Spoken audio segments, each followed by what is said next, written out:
뉴스 시작합니다. 저는 동정민입니다. 국회에서 사상 초유의 일이 연이어 벌어진 하루였습니다. 방송통신위원회도 국회 인사청문회도 청원청문회도 처음 보는 장면들이 연출됐는데요. 먼저 방통위는 2008년 출범 이후 처음으로 멈춰섰습니다. 상임위원 5명 중에 여야 힘겨루기와 야당의 탄핵 압박으로 한 명씩 사라지더니 마지막 남은 이상인 위원장 직무대행이 오늘 자진 사퇴했습니다. 방통위 위원 0명, 국회 싸움에 국민 등만 터지는 모양새입니다. 최승현 기자입니다. 이상인 방송통신위원장 직무대행이 오늘 오후로 예정된 탄핵 소추안 국회 표결에 앞서 자진 사퇴했습니다.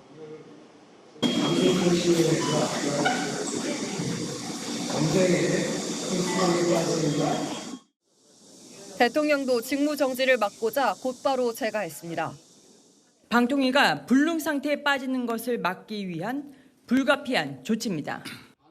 앞서 2명의 방통위원장이 야권의 탄핵 공세로 사퇴했고 급기야 방통위원이 0명인 초유의 상황이 된 겁니다.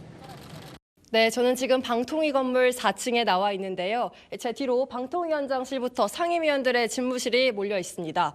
평소였으면 업무가 한창일 시간인데 텅 비었습니다. 방통위 관계자는 방통위의 숨을 끊겠다는 것이라며 재난방송 관리 감독, 통신 분야 등 민생과 직결된 업무 중단이 우려된다고 했습니다. 여당은 탄핵만 외친다며 야당을 비판했습니다.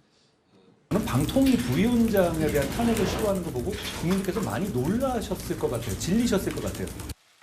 반면 야당은 사퇴를 한 방통위원을 탓했습니다.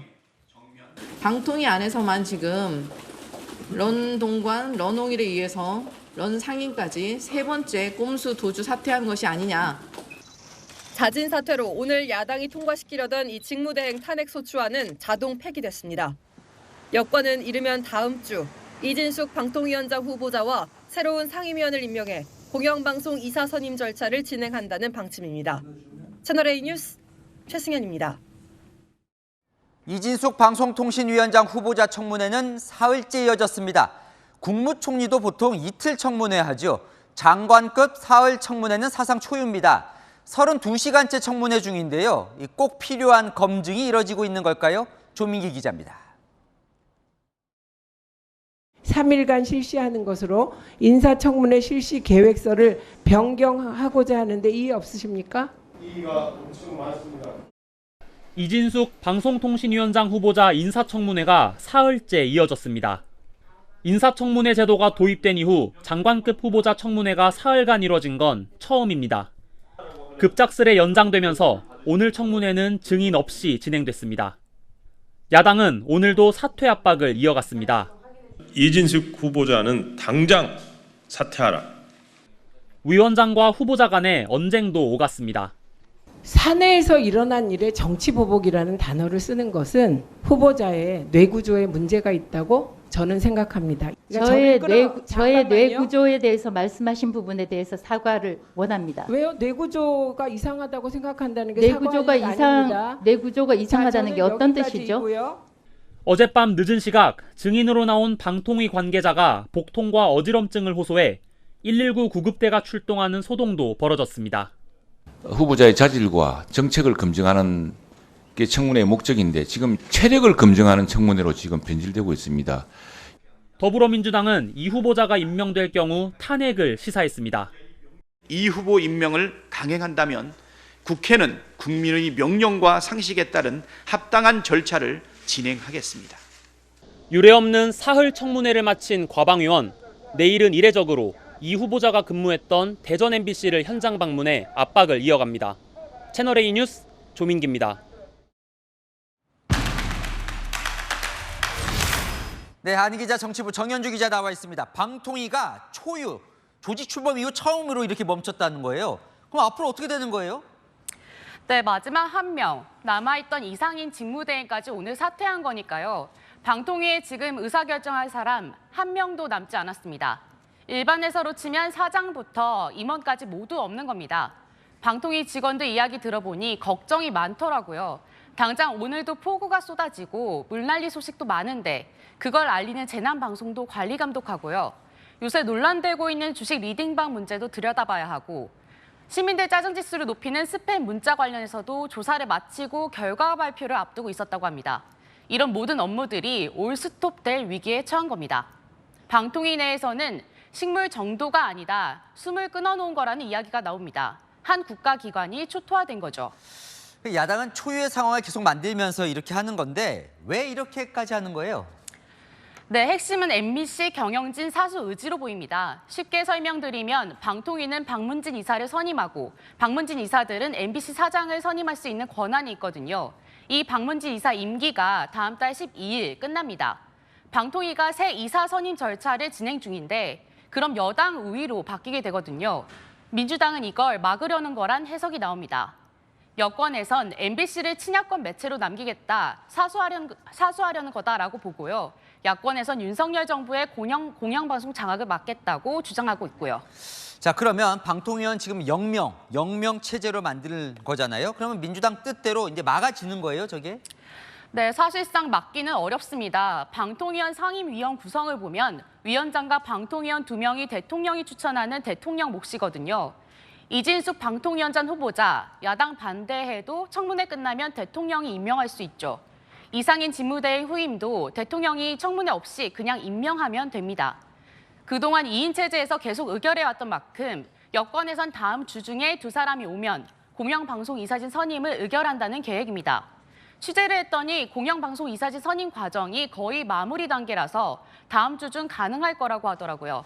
자, 그러면 정 기자 말대로라면 현실적으로 막기도 어렵다. 그럼 왜 이렇게까지 하는 거예요?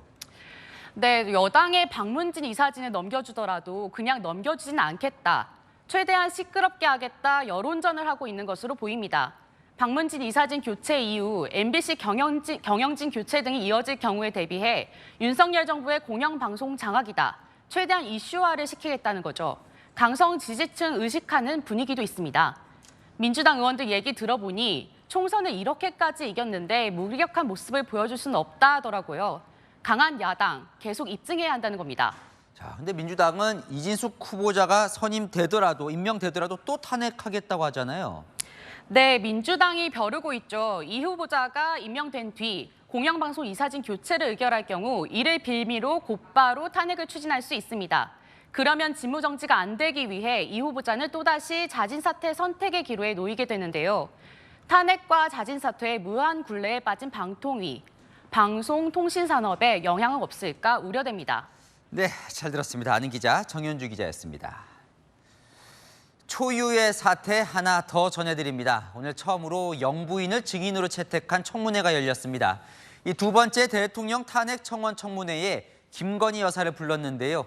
김 여사는 오지 않았고 야당 법사위원들은 대통령 관저 앞으로 갔습니다. 구자준 기자입니다. 텅 빈 증인석에 놓인 명패에 김건희 여사 이름이 적혀 있습니다. 명패에 증인만 표시했던 지난 대통령 탄핵 청원 1차 청문회 때와 달리 이번엔 이름까지 넣은 겁니다. 여당은 반발했습니다. 김 여사 모녀를 모욕하기 위한 아주 치졸하고 부끄러운 그런 행태를 보였습니다. 이게 민주당이 보이고 있는 삼류 탄핵 바람몰이 청원 청문회입니다. 법사위가 채택한 증인과 참고인 27명 중 참석자는 8명뿐이었습니다. 대통령실 인사들은 불법 청문회라며 사유서도 제출하지 않고 불참했습니다. 야당 법사위원들은 용산 대통령 관저 앞으로 몰려갔습니다. 지금 저 한남동 관저에 틀어박혀서 꼼짝하지도 않고 있습니다. 이 폭우 속에서 다시 한번 증인 김건희에게 외칩니다. 국민의 명령이다. 오후 청문회에 반드시 출석하라. 출석하라. 여당은 영부인을 정쟁 소재로 삼는다고 비판했습니다. 너무나 황당하고 너무나 코미디 수준을 넘어서 정말 공분을 일으키는 현상 아닙니까? 오죽하면 하늘도 분노하셨는지 물폭탄으로 여러분들을 화답하시지 않으셨습니까? 정청래 법사위원장은 김 여사를 다시 부르겠다고 예고했습니다. 김건희 특검법 청문회를 추진할 때 그때 다시 증인으로 적극적으로 채택하도록 하겠습니다. 헌정사상 처음으로 열린 대통령 탄핵 청원 청문회는 사실상 마무리됐습니다. 야당은 이제 김 여사 특검법 처리에 주력할 계획입니다. 채널A 뉴스 구자준입니다. 사상 첫 영부인 조사를 두고 검찰총장과 수사팀 간의 진실 공방까지 벌어지고 있습니다. 이원석 총장이 사전에 수사팀에 이 김건희 여사를 공개 소환하고 사과를 받도록 지시했다. 이런 주장이 나왔는데요. 이 총장 측은 사실이 아니라고 부인하고 있습니다. 공태현 기자의 단독 보도입니다. 김건희 여사 조사를 놓고 벌어진 검찰 내홍의 발단은 지난 6월이었습니다. 이창수 서울중앙지검장이 이원석 검찰총장을 찾아 보고하던 자리였습니다. 수사팀 검사를 포함한 복수의 검찰 관계자는 이원석 총장이 김건희 여사를 공개 소환해 사과하도록 하라는 취지의 언급을 했다고 전했습니다. 수사팀은 이 보고 직후 대책회의를 연 것으로 전해졌습니다. 이 총장이 제시한 조건을 김 여사가 수용하기 어려워 조사가 무산될 수 있다고 우려한 걸로 알려졌습니다. 원칙대로 절차를 지켜서 기준을 잘 갖추어 수사할 것이라고 저는 보고를 받았고. 대검찰청은 사실이 아니란 입장입니다. 대검은 이원석 총장이 공개 소환이 아니라 비공개로 검찰청 조사를 하라는 입장이었다고 밝혔습니다. 사과 언급이 있었지만 검찰이 상관하거나 관여할 바가 아니고 우리 일도 아니다. 조심하란 얘기를 했다고 설명했습니다. 법무부와도 논의가 이루어졌던 것으로 전해집니다. 박성재 법무부 장관은 김 여사 조사 전 이 총장의 공개 소환 의견을 접하고 원칙에 어긋나지 않느냐는 뜻을 전한 것으로 알려졌습니다. 검찰의 공개 소환 제도는 2019년 폐지됐습니다. 이원석 총장은 어제 이창수 지검장에게 현안 사건을 신속 공정하게 수사하라고 지시했습니다. 검찰은 오늘 김 여사가 받은 명품백 실물을 확보했습니다. 실제 사용 여부 등에 대한 검증에 나설 계획입니다. 채널A 뉴스 공태현입니다. 다음 소식입니다. 티몬이 환불 정산 지연 사태 3일 만에 환불을 시작했습니다. 새벽부터 티몬 사옥으로 달려간 소비자들로 길게 줄이 들어섰는데요. 무더위 속에 어지럼증을 호소하거나 낙상하는 사람들도 생겨났습니다. 현장에 취재기자 나가 있습니다. 임종민 기자, 지금도 환불이 진행되고 있습니까? 네, 현재 현장 환불 접수는 중단된 상황입니다. 티몬 측은 전산상으로 환불 접수를 받겠다고 했지만 소비자들은 실제 환불된 걸 확인하기 전까진 돌아갈 수 없다며 계속해서 현장에 대기하고 있습니다. 환불 지연 사태에 분노한 소비자들이 오늘 새벽 티몬 본사를 점거하자 티몬은 결국 본사에서 환불 신청을 받았습니다. 소비자들이 새벽부터 찾아와 동의 트기도 전에 티몬 신사옥 앞에는 수백 명이 길게 줄을 늘어서기도 했습니다. 퇴직해갖고 전화드리면서 가족이랑 같이 한번 가려고 했는데 차 편이 없으니까 모르고 있다가 이제 아침에 좀 일찍 손을 와서 지금 온게 8시. 지금 새벽 2시 정도. 생각보다는 많이 길어질 것 같은 느낌은 들어요. 현재까지 대기표를 받은 소비자만 3,000명이 넘지만 티몬 관계자는 1,000명 정도만 현장 환불이 가능하다고 밝혔습니다. 현재로서는 접수를 계속 진행할 수는 없는 상태고요. 이에 소비자들은 반발했고 과격한 발언도 오갔습니다. 실제로 돈을 돌려받은 소비자는 200명이 채 되지 않습니다. 자, 환불 소식을 듣고 부랴부랴 지방에서 출발한 소비자도 있다고 들었는데 그럼 어떻게 되는 거예요? 네, 실제로 환불을 받기 위해 지방에서 속속 소비자들이 올라오고 있습니다. 하지만 티몬이 오늘 현장 환불 접수를 중단한 만큼 서울에 도착한다 해도 현장에서 환불을 받긴 어려워 보입니다. 오늘 현장에서는 무더위 속에 5명이 어지럼증을 느끼고 여성 2명이 낙상해 구급차로 인근 병원으로 이송됐습니다. 안전 문제로 경찰도 귀가 안내를 하고 있지만 현장은 정리되지 않고 있습니다. 지금까지 티몬 사옥 앞에서 전해드렸습니다. 피해자는 더 있습니다. 이 소비자가 물건을 사면 그 돈이 바로 판매업체에게 가지 않고 티몬이나 위메프를 거쳐서 가게 되는데요. 소비자는 환불 조치가 시작됐지만 이 판매업체들은 보상 절차도 밟지 못하고 있습니다. 정부가 긴급 지원을 검토 중입니다. 이어서 유찬 기자입니다. 현재 티몬과 위메프는 소비자 보상이 1순위라며 판매업체에 대한 대금 정산은 진행하지 못하고 있는 실정입니다. 입점 업체에 대한 정산은 좀 이루어지는 건가요? 제가 대답을 해드릴 수 없는 바입니다. 5월 기준 현재까지 금융당국이 파악한 미정산 결제 대금만 1,700억 원에 달합니다. 남은 6, 7월의 정산 금액을 감안하면 피해 금액은 더 불어날 수 있습니다.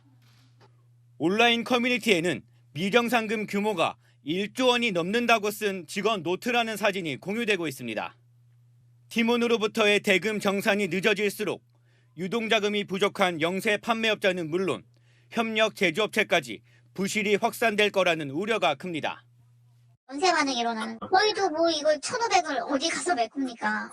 특히 팀원과 위메프가 기업 회생 절차에 들어갈 경우 채무 일부를 탕감받게 돼 정산받지 못하는 판매자가 늘어날 것으로 보입니다. 판매업체들의 자금 경색 위험이 커지자 은행들은 정산하기 전 먼저 지급했던 판매대금 관련 대출 상환 기한을 연장하기로 했습니다.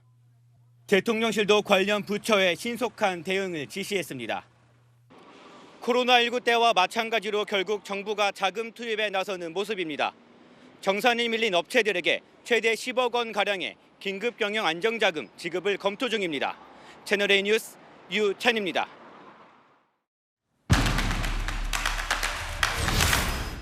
아는 기자, 경제산업부 윤수민 기자 나와 있습니다. 자, 사옥 앞에 길게 줄어선 소비자들 보니까 마음이 아픈데요. 자, 환불을 그래서 받을 수 있는 겁니까? 네, 일단 지금까지는 현장 환불이 먼저 이뤄졌습니다. 오늘 하루 팀원 사옥에서 환불을 위해 번호표를 받은 사람만 3천여 명인데요. 정작 환불이 완료된 피해자는 178명에 불과한 것으로 알려졌습니다. 이틀 전 환불을 시작한 위메프의 경우 2천여 명 정도 환불이 완료됐습니다. 진짜 제대로 다 주는 건지 계속 파악을 좀 하고 싶은데 어떻게 주는 거예요, 환불을? 네, 팀원 위메프는 이 계좌 환불이나 카드 승인 취소 형태로 환불을 해주고 있는데요. 카드 승인 취소의 경우 최대 5일이 소요될 수 있습니다. 하지만 팀원 사옥은 이 새벽부터 아수라장 그 자체였는데요. 수기로 현장 접수를 받다 보니 환불 진행 절차가 더 오래 걸렸습니다. 문제는 소비자들이 계속 몰려들면서 팀원은 현재 현장 환불 접수는 중단했는데요. QR코드를 통한 온라인 환불 접수만 받겠다는 겁니다. 이틀 전 현장 환불을 시작한 위메프도 지금은 온라인에서만 환불을 진행하고 있습니다. 자, 제가 걱정이 돼서 계속 묻게 되네요. 지금 현장 중단도 했고 현장에 못 간 피해자들 다 환불을 받을 수 있는 거예요, 결과적으로? 네, 팀원과 위메프는 소비자 구제가 1순위라며 다 환불해 주겠다고 하는데요. 줄 수 있는 여력이 있는지는 의문입니다. 팀원, 위메프 두 회사 다 현재 빚이 자산보다 많은 자본 잠식 상태거든요. 팀원과 위메프는 모회사인 Q10의 자본을 빌려와 환불을 정상적으로 진행할 거라는 입장인데요. 그런데 모회사인 Q10, 팀원과 위메프를 인수하기 전에도 누적 결손 상태라 자본의 여력이 없는 상황으로 알려졌습니다. 결국 피해자 모두 환불이 가능할지는 지켜봐야 할 것 같습니다. 하지만 카드로 할부로 구매한 피해자들은 별도로 환불 가능성이 열려 있는데요. 오늘 9개 카드사는 팀원 위메프에서 결제한 금액에 대해 취소하거나 환불해주기로 결정했습니다. 자, 그런데 이 팀원 위메프는 어쩌다가 이렇게 된 거예요? 네, Q10이 무리한 확장을 한 게 주요 원인으로 꼽히는데요. Q10은 2022년 팀원을 인수한 뒤 인터파크 커머스, 위메프, 위시 등 플랫폼 업체들을 잇따라 집어삼키며 문어발식 확장을 해왔습니다. 물류 자회사인 Q익스프레스를 미국 나스닥 시장에 상장하기 위해 물동량을 늘리려고 이 플랫폼 업체들을 대거 사들인 건데요. 이미 적자를 내고 있는 업체들을 계속해서 사들이며 Q10의 현금 유동성이 악화됐고 정상 금액 지급이 밀린 것 아니냐는 관측이 나옵니다. 팀F의 미정산 사태가 나흘이 지나도록 해법을 내놔야 할 구영배 Q10 회장은 모습을 드러내지 않고 있는데요. 싱가포르에서 급히 귀국을 했고 사태 해결을 하겠다고 하지만 아직까지 입장조차 내놓지 않고 있습니다. 팀원과 위메프의 기업 회생 가능성까지 거론되면서 추가 피해자가 생겨날 가능성이 커지고 있습니다. 좀 더 책임 있는 자세가 필요해 보입니다. 아는 기자 윤수민 기자와 살펴봤습니다. 네, 음주운전을 하다가 오토바이와 승용차, 버스를 잇따라 들이받는 사고를 내고 도주한 운전자. 슬그머니 현장으로 돌아와 구경꾼 행세를 하다가 경찰에 붙잡혔습니다. 공국진 기자입니다. 도로에 부서진 차량들이 가득하고 한쪽에선 구급대원들이 쓰러진 남성에게 응급처치를 하고 있습니다. 그런데 도로변에 서 있는 버스 옆으로 한 남성이 뛰어옵니다. 뒤도 돌아보지 않고 어디론가 사라집니다. 얼마 안 돼 다시 나타난 남성. 주변을 연신 두리번거립니다.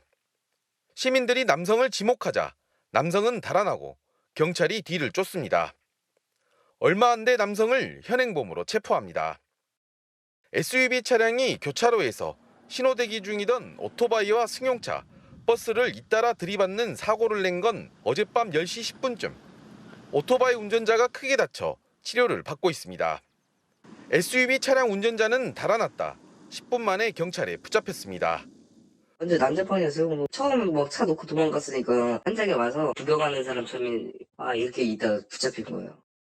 운전자인 20대 남성 A씨는 음주 측정 결과 면허 정지 수치가 나왔습니다. 생리사 조제소 사람을 체포됐습니다. 단순 음주는 방지 취소인데 인피 사고이기 때문에 어차피 저는 취소예요. 사고 현장에선 한 남성이 피해 운전자들과 경찰관에게 행패를 부리다 현장에서 체포되기도 했습니다. 경찰은 이들을 입건하고 이들이 어떤 관계인지 조사하고 있습니다. 채널A 뉴스 공복진입니다. 만취한 남성이 서울 대학가 식당에서 흉기 난동을 부렸는데 주한 미군이었습니다. 체포된 뒤에는 가게에 들어간 것도 기억나지 않는다라고 주장했는데요. 최재원 기자가 취재했습니다. 이른 아침 서울 홍익대학교 인근의 한 거리. 건물 입구로 경찰이 들어갑니다. 잠시 후 검은색 상의와 청바지를 입은 남성에게 수갑을 채우고 양팔을 붙잡은 채 밖으로 나옵니다. 지난 5일 오전 7시 15분쯤 한 남성이 가게로 들어와 흉기를 들고 난동을 부린다는 신고가 경찰에 접수됐습니다. 홍익대학교 인근 번화가입니다. 남성은 이곳에 있는 2층 가게에서 난동을 부린 건데요. 주방에 있는 흉기들을 꺼내 손님들과 종업원들을 위협한 겁니다. 신고를 받고 출동한 경찰은 저항하는 남성을 수갑을 채워 현행범 체포했습니다. 확인 결과 남성은 경기 동두천에서 근무 중인 미군이었습니다. 사건 전날 밤부터 동료들과 함께 술을 마시다 혼자 다른 술집에 가서 난동을 벌인 겁니다. 인근 상인들은 불안해합니다. 저희 가게에도 혹시나 이런 분들이 또 이제 들어와서 이용을 하지 않을까 싶기도 하고 진짜 무서워서 그냥 바로 도망부터 가지 않을까. 경찰 조사에서 남성은 술에 만취한 상태였다며 가게에 들어간 것도 기억나지 않는다고 진술했습니다. 경찰은 남성을 업무방해와 특수협박 혐의로 조만간 검찰에 보낼 예정입니다. 채널A 뉴스 최재원입니다. 시청역 역주행 사고 소식으로 이어갑니다. 사고 원인을 살펴보던 국과수가 운전자 신발에서 상당히 중요한 흔적을 찾아냈습니다. 신발 밑창에 가속 페달의 흔적이 뚜렷하게 남은 것으로 확인됐는데요. 강보인 기자의 단독 보도입니다. 지난 1일 9명의 사망자를 낸 서울시청역 역주행 사고. 국립과학수사연구원이 사고 당시 운전자 신발을 감식한 결과 엑셀 페달 흔적이 뚜렷하게 남은 것으로 확인됐습니다. 브레이크 페달 자국은 없었습니다. 이렇게 아무리 세게 밟는다고 해도 신발 밑창에 쉽게 자국이 남진 않습니다. 하지만 교통사고가 나면 얘기는 달라집니다. 국과수에 따르면 엑셀을 3개 밟은 상태에서 사고 등 강한 충격이 순간적으로 가해졌을 때 마찰이 생겨 흔적이 남을 수 있습니다. 충돌 직전 가속 페달을 밟고 있었다는 증거가 될 수 있는 겁니다. 앞서 조지호 서울경찰청장은 기대하지 않았던 곳에서 결정적인 증거가 나왔다고 밝히기도 했습니다. 국과수는 또 사고 당시 차량 속도가 시속 100km 이상 올라간 사실도 확인했습니다. 이런 내용을 토대로 경찰은 사고 원인을 운전자 과실로 보고 있습니다. 반면 사고 운전자 차모 씨는 급발진이 사고 원인이었다는 주장을 이어가고 있습니다. 검찰은 오늘 차 씨에 대해 구속영장을 청구했습니다. 채널A 뉴스 강보인입니다. 오늘 오후 광주의 전통시장에서 SUV 차량이 건물로 돌진했는데요. 70대 운전자는 급발진을 주장하고 있습니다. 사고 당시 영상엔 갑자기 속도를 내는 차량에 놀라 피하는 행인들 모습도 담겼는데요. 홍진우 기자입니다. 주차장 차단봉 앞에 차를 세운 운전자. 창밖으로 몸을 빼내 주차표를 기계에 넣어봅니다. 요금 정산이 잘 안 되는지 여러 차례 반복합니다. 뒤편에 다른 차량이 대기 중인 가운데 마침내 주차장 차단봉이 열립니다. 그런데 차량이 갑자기 반대편 주차장 쪽으로 돌진합니다. 담벼락을 뚫고 건물 기둥을 들이받은 차량. 벼랑간 후진을 하다 다시 앞으로 돌진합니다. 주차장 앞을 지나가던 행인은 겨우 사고를 피했습니다.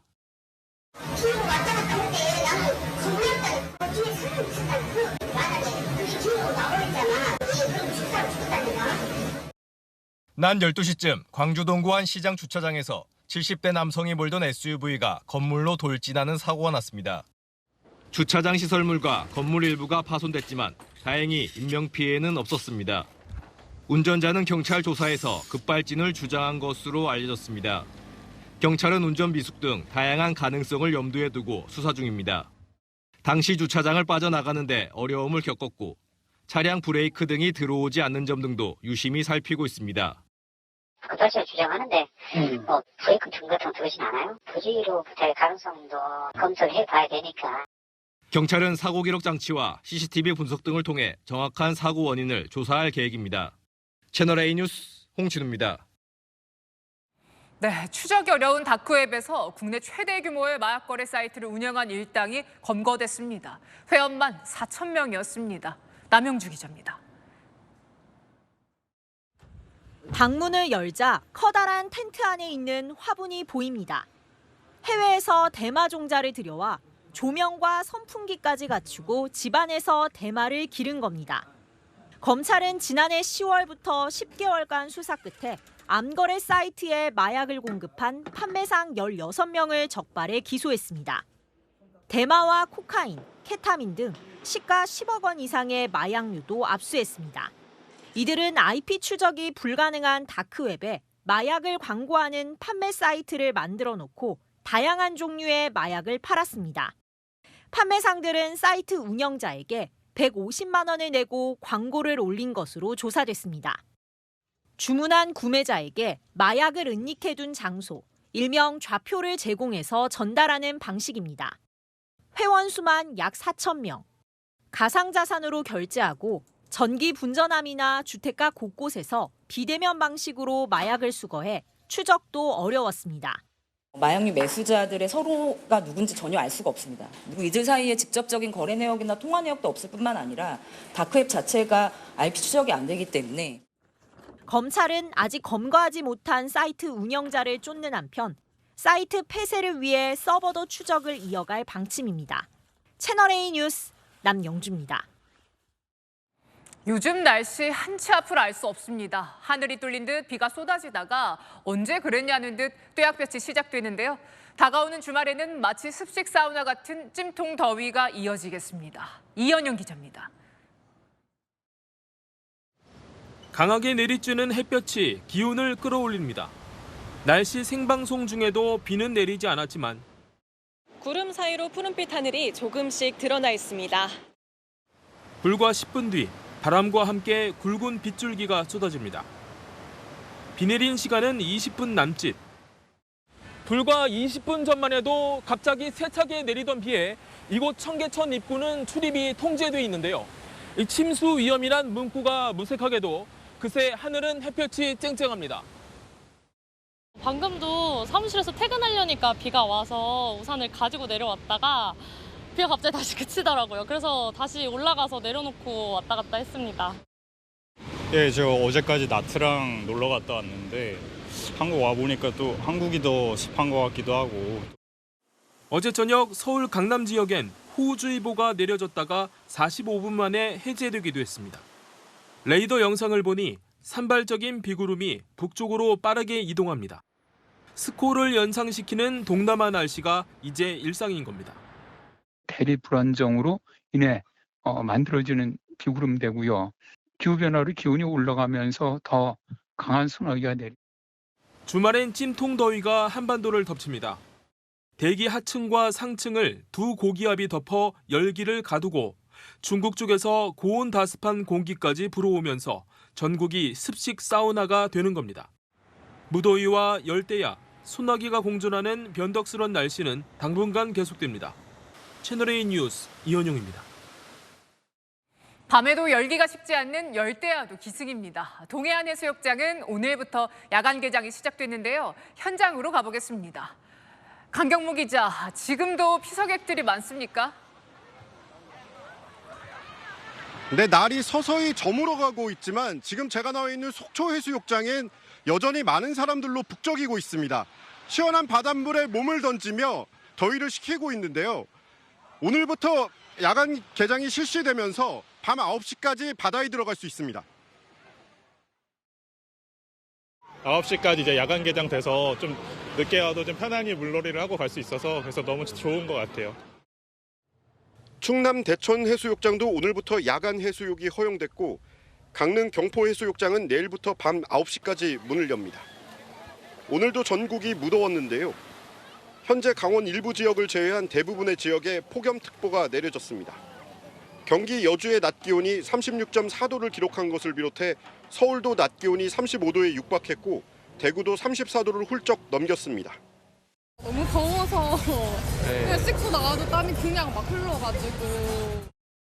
밤이 돼도 열기가 식지 않으면서 열대야도 기승인데요. 강릉은 지난 19일부터 일주일째, 속초와 삼척도 지난 20일부터 6일째 열대야 현상이 이어지고 있습니다. 어제 너무 더워서 집에서 에어컨을 많이 틀고 너무 더워서 늦게 잤어요. 해수욕장 오고 너무 시원해서 기분이 좋아요. 오늘도 고온다습한 공기가 유입되면서 강원 동해안을 포함해 전국 대부분 지역에 열대야가 예고됐습니다. 기상청은 당분간 폭염이 기승을 부릴 것으로 보이는 만큼 수분과 염분을 충분히 섭취하고 영유아와 노약자, 만성질환자 등은 외출을 자제해달라고 당부했습니다. 지금까지 속초해수욕장에서 전해드렸습니다. 미국 민주당 대선 후보 해리스 부통령 오늘 네타냐후 이스라엘 총리를 만났죠. 가자 전쟁을 종결하라라며 바이든 대통령보다 더 강력한 압박 메시지를 던졌습니다. 문예빈 기자입니다. 바이든 대통령에 이어 베냐민 네타냐후 이스라엘 총리를 만난 해리스 부통령. 회담 이후 기자들 앞에 선 건 해리스 부통령이었습니다. We cannot allow ourselves to become numb to the suffering, and I will not be silent. 해리스는 팔레스타인의 상황이 재앙적이라며 심각한 우려를 표하고 전에 없던 강한 어조로 이스라엘을 압박했습니다. It is time for this war to end. CNN 등 외신은 가자 지구 전쟁 이후 백악관 발언 중 가장 강력한 메시지였다고 평가했습니다. 친이스라엘 정책을 펼쳤던 바이든과 차별화를 꾀해 이탈한 민주당 지지층을 결집시키려는 한 수였다는 겁니다. 하지만 해리스는 친팔레스타인 시위대의 성조기 소각에 대해선 엄중하게 비판했습니다. 미국의 가장 높은 위상을 모독하지 말라며 하마스와 연계된 모든 개인을 규탄한다고 밝혔습니다. 도널드 트럼프 전 대통령도 성조기 소각의 비판의 목소리를 높였습니다. 러시아, 북한에선 이런 일이 불가능하다. 이러니 김정은이 우리를 악의로 본다며 시위대를 징역형에 처해야 한다고 주장했습니다. 트럼프는 의회 연설 당시 이란이 트럼프의 암살을 계획하고 있다고 한 네타냐후의 발언에 이란이 나를 암살한다면 미국이 이란을 지구상에서 지워버리길 바란다는 글을 올리기도 했습니다. 채널A 뉴스 문예빈입니다. 트럼프 전 대통령의 러닝메이트죠. 벤스 공화당 부통령 후보가 과거 했던 발언 때문에 수세에 몰렸습니다. 해리스 부통령을 비롯한 민주당 인사들을 자식이 없다며 비난한 건데요. 즉각 비난의 목소리가 터져 나왔습니다. 김민군 기자입니다. 도널드 트럼프 전 대통령이 부통령 후보로 택한 J.D. 벤스 오하이오 상원 의원. It is now time for us to determine our nominee for the office of Vice President of the United States, Senator J.D. Vance. 지명 일주일 만에 3년 전 미국 폭스뉴스와 진행했던 인터뷰 내용이 알려져 논란입니다. 일부 민주당 여성 정치인들을 겨냥해 아이를 키우지 않는 것이 문제인 듯한 발언을 한 겁니다. We're effectively run in this country by a bunch of childless cat ladies who are miserable at their own lives and the choices that they've made. 벤스 의원은 자녀가 없는 여성 정치인을 향해 미국의 미래와 직접적인 이해관계가 없는 사람들이라며 이들에게 나라를 넘겨주는 게 말이 되느냐고 주장하기도 했습니다. 즉각 역풍이 불었습니다. 과거 난임으로 고생했던 인기 시트콤 프렌즈의 주연 배우 제니퍼 애니스턴은 벤스를 향해 당신의 딸이 체외 수정을 하지 않아도 될 정도로 운이 좋길 바란다고 비판했고 원로 배우 우피 골드버그도 아이를 갖길 원해도 가질 수 없는 사람들이 있다고 언급했습니다. 힐러리 클린턴 전 국무장관도 비판의 목소리를 냈고 고양이 3마리를 키우는 것으로 알려진 인기 가수 테일러 스위프트 팬들도 밈을 만들며 힘을 보탰습니다. 해리스 부통령의 의붓딸 렐라는 어떻게 엄마가 아이 없는 사람이 될 수 있느냐며 공개적으로 입장을 밝혔습니다. 채널A 뉴스 김민곤입니다. 일본 사도광산이 내일 세계문화유산으로 등재될 전망입니다. 일제강점기 때 수천 명의 조선인이 강제 노동을 했던 우리에겐 아픔의 장소지요. 이런 아픔의 역사를 전시로 알리는 조건으로 우리 정부가 합의를 해줬다는데 전시 제대로 할까요? 도쿄에서 김민지 특파원이 보도합니다. 일본 사도광산이 유네스코 세계유산으로 등재될 전망입니다. 외교부 당국자는 이변이 없는 한 내일 인도 뉴델리에서 열리는 유네스코 세계유산위원회에서 사도광산이 등재될 것으로 예상된다고 밝혔습니다. 일본 정부가 일제강점기 때 사도광산에서 일한 조선인 노동자의 역사를 알리겠다고 잠정 합의한 겁니다. 외교부 당국자는 일본 정부가 사도광산의 전체 역사를 반영하겠다고 약속했고 실질적인 조치도 이미 취해 등재에 동의했다고 설명했습니다. 지난 2015년 일본 군함도 등재 때 이행 약속만 받았던 것과 달리 구체적이고 실질적인 조치를 이끌어냈다고 강조했습니다. 일본 아사히 신문은 조선인 노동자가 포함된 전체 역사가 사도광산 현지에서 전시될 것이라고 보도했습니다. 니가타현 사도섬에 위치한 사도광산은 에도시대 금광으로 유명했고 1940년대 태평양 전쟁 시기엔 전쟁 물자 확보를 위해 최소 1,500명 조선인이 동원돼 강제 노동해온 것으로 알려집니다. 하지만 일본 정부는 유네스코에 에도시대 역사에 대해서만 세계유산 등재를 신청했다 보류를 권고받았습니다. 存在を展示することではなくて強制労働の存在を明らかにすることが大切です。 9년 전 군함도 등재 때와 달리 이번 사도광산 등재 이후 일본 정부가 강제 노동 역사를 알리는 제대로 된 조치를 이어갈지 주목됩니다. 도쿄에서 채널A 뉴스 김민지입니다. 영국 경찰이 무슬림계 남성들을 체포하는 과정에서 머리를 발로 차고 짓밟는 영상이 공개됐습니다. 영상이 빠르게 퍼져나가면서 수백 명의 군중들이 경찰서 앞으로 몰려갔습니다. 이솔 기자입니다. 바닥에 쓰러져 있는 남성에게 경찰들이 테이저건을 겨눕니다. 이때 한 경찰관이 남성의 얼굴을 발로 걷어차더니 머리를 짓밟습니다. 옆에 있던 또 다른 남성의 허벅지도 발로 밟더니 테이저건으로 머리를 가격합니다. 고성과 함께 어린아이들의 울음소리도 들립니다.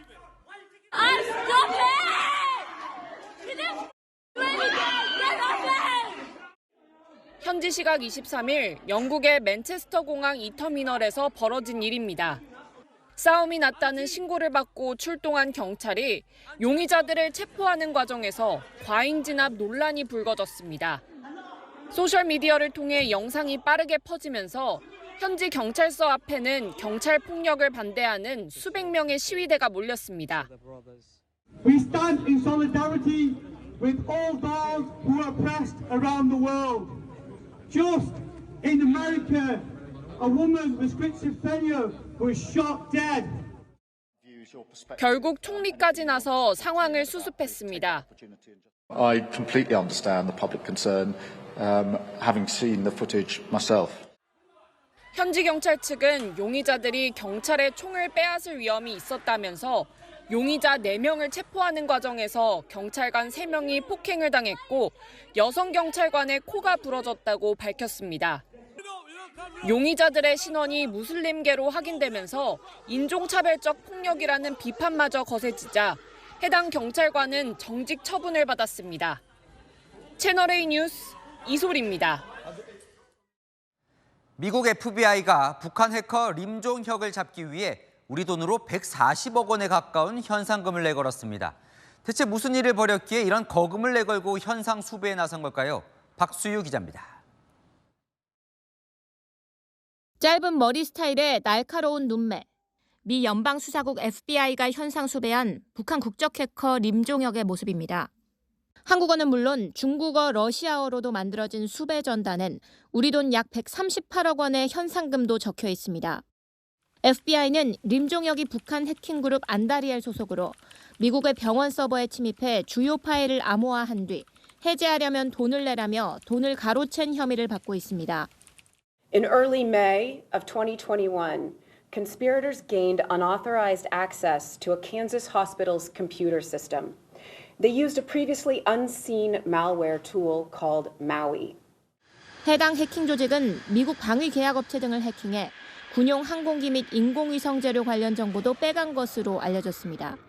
North Korea continues to carry out these sophisticated intrusions targeting the U.S. as a way to fund their military programs, thereby threatening the U.S. and other countries in the region. UN 보고서에 따르면 북한 해커들이 지난 6년간 암호화폐 회사를 공격해 탈취한 돈은 약 4조 1,500억 원.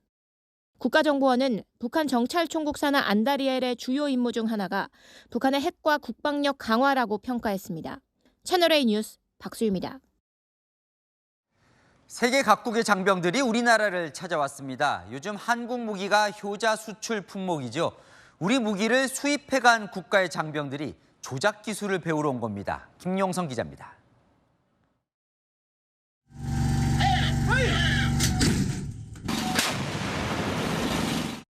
포에서 불을 뿜는 K9 자주포. 10개국에 수출되며 세계 자주포 수출 시장의 절반 정도를 차지할 만큼 대표적인 국산 무기입니다. 해외로 많이 수출되다 보니 제조국인 우리나라에서 사용법과 정비 방식 등을 배우기 위해 외국 군인들이 직접 찾아왔습니다. 호주, 폴란드, 이집트의 장병 14명이 우리나라 육군이 마련한 24일간의 교육과정에 참여한 겁니다. 이들은 K9을 수입해 실제 운영하는 국가들의 장병들입니다. 포에서 불을 뿜는 K9 자주포의 모습을 눈앞에서 보고 실제 타보면서 포탄을 발사하기도 합니다. Deliver ammo. Full power.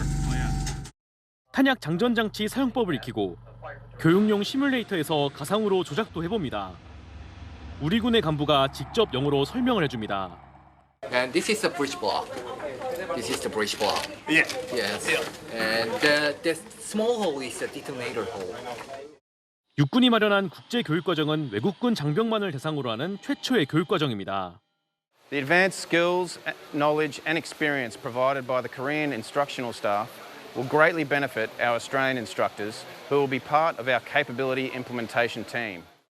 우리 군은 K9에 이어 올해 말 K2 전차 교육을 개설하는 등 국제 과정을 확대해 나갈 계획입니다. 채널A 뉴스 김용성입니다. 성혜랑 기자와 여랑야랑 시작합니다. 첫 번째 주제 보겠습니다. 국민의힘이 이탈표를 찾고 있나 보죠? 네, 어제 최상병 특검법 재표결 과정에서 국민의힘 이탈표 4표가 나왔죠. 지도부에 반기를 든 건지 실수인지 의견이 분분한데요. 당 지도부는 실수라고 이야기했습니다. 약간 착오가 있었다는 정도는 들었습니다. 거부권이 가냐, 두냐 여기서 좀 착오가 있을 수 있을 것 같아요. 추경호 원내대표는 알지 않을까요? 본인이 책임져야 하니까 한번 따져봤을 것 같은데요. 네, 추경호 원내대표가 이미 상황 다 파악했다면서요. 안철수 의원을 제외한 3명은 단순 실수라고 자신했습니다. 여러분께서 기왕에 파악하고 계시는 한 분은 확인이 됐고 나머지 하나는 국자에 한자의 표시가 오기가 있었던 거고 한 분은 명시적으로 착오가 있어서 나머지 한 표도 그분도 역시 실수다. 그러니까 한 명은 반대 표결을 할 때 써야 하는 한자 부자가 아닌 동음에 다른 한자를 적어내서 무효가 됐을 뿐 마음은 부결이라는 겁니다. 국회의원이 또 그런 실수도 하나요? 그렇죠. 그러다 보니까요. 이게 실수가 아니라 반기로 보는 시선도 많습니다. 가결과 부결을 헷갈렸다라고 그 하시는 분들도 있는데 가부를 판단 못하면 국회의원 자격 없는 거고요. 제 생각에는 이제 이탈표라고 봐야 될. 네, 당 관계자도 취재해 보니까요. 실수일 가능성 낮다고 봤습니다. 표결 전 의총에서 당론으로 부결을 정한 뒤에 화면에 부자를 굉장히 크게 띄워서 보여줬다고 합니다. 실수하지 말라고요. 그럼 실수할 상황이 아니었다는 건데 진실은 뭘까요? 네, 이 진실 여부와 무관하게요. 당 지도부는 일단 실수로 뜻을 모은 듯합니다. 괜히 이탈표 범인을 색출하다가 친윤인지 친한계인지 불똥이 튀게 되면 또 다른 갈등의 씨앗이 될 수 있으니까요. 그러면 이탈표 찾기가 아니라 덮기일까요? 다음 주제 보겠습니다. 탄핵 청문회 모습 같은데요. 청원 청문회죠. 나가 또 온다는 뭘까요? 네, 여당에서 줄곧 이 대통령 탄핵 청원 청문회 위법이라고 주장해 왔죠. 급기야는 불법임을 입증하겠다면서 밖으로 나가버린 의원이 있습니다. 이번 청문회는 그야말로 헌법에도 반하고 법률에도 반하는 위법적 청문회입니다. 이 청문회가 불법 청문회라면 나가세요. 본인은 불법을 같이 저지르는 공범 행위를 하고 있습니까? 나갔다 다시 들어오겠습니다. 불법임을 제가 보여드리기 위해서 나가겠습니다. 다시 들어오면 합법이라는 것을 보여드리는 겁니다. 예, 저는 그렇게 생각 안 합니다. 네. 네, 나가겠습니다. 잘 다녀오세요. 존경하고픈으로 싸우더니 결국엔 다시 돌아왔다죠? 네, 다시 들어오긴 했습니다. 하지만 의사진행 발언권을 두고도 기싸움 있었는데요. 상습적으로 이렇게 하시는데 주의하세요. 당분간 발언권을 준비합니다. 그다음 꿈에도 그리던 송석준 의원님 의사진행 발언하세요. 정말 고맙습니다. 제가 처음 들어온 것도 아니고 이제 삼선 의원입니다. 네? 내가 국회 정말 10년 가까이 오면서 이런 참 기가 막힌 일을 당하니까. 사상 처음 열린 대통령 탄핵 청원 청문회, 여야가 공방할 게 아니라 국민들은 어떻게 봤을지 생각해봐야 할 것 같습니다. 네, 하나 더 볼게요. 이하경 국회 부의장 같은데요. 아이들에게 뭘 고마워해요? 네, 이틀째 진행된 무제한 토론 모습인데요. 박충건 의원이 잠시 자리를 비웠어요. 그 사이에 이하경 부의장이 객석을 찾은 아이들을 발견했습니다. 어린 소년, 소녀들도 와 계시는데 미래 세대들 국회 방문해 주셔서 감사합니다. 필리버스터라고 1인 이렇게 토론하는 시간입니다. 24시간 내내 하기 때문에 그대로 이해하실 수 있으시죠? 상당히 착한 모습인데 어제 국회와는 전혀 다른 모습이네요. 맞습니다. 이하경 부의장이 필리버스터, 그러니까 무제한 토론 뜻도 설명해 줬고요. 어제 이 모습은 온데간데 없었습니다.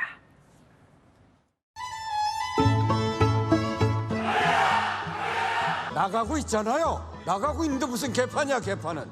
말 함부로 하지 말라고. 이게 기분도 몰라. 어디 가세요?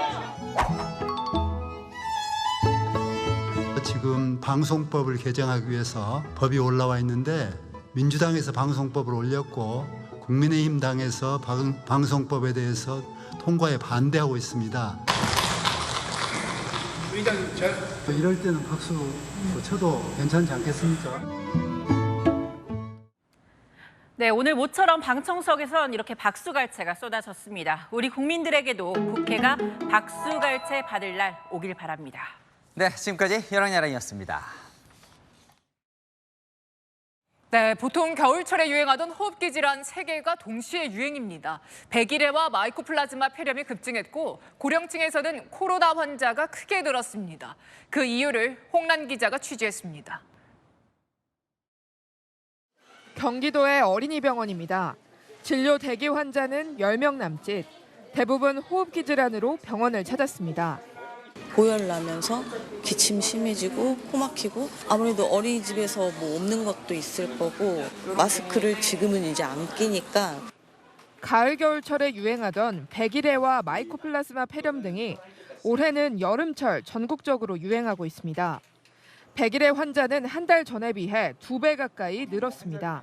이 중 소아청소년 비중이 92%를 넘습니다. 2급 법정 감염병인 마이코플라즈마 역시 12세 이하를 중심으로 입원 환자가 크게 늘었습니다. 거의 한 90% 정도가 호흡기 질환이라고 볼 수 있습니다. 코로나 이후 환자 수는 증가하고 있습니다. 그 예년도에 보던 아이들보다 훨씬 중증도도 심해졌고요.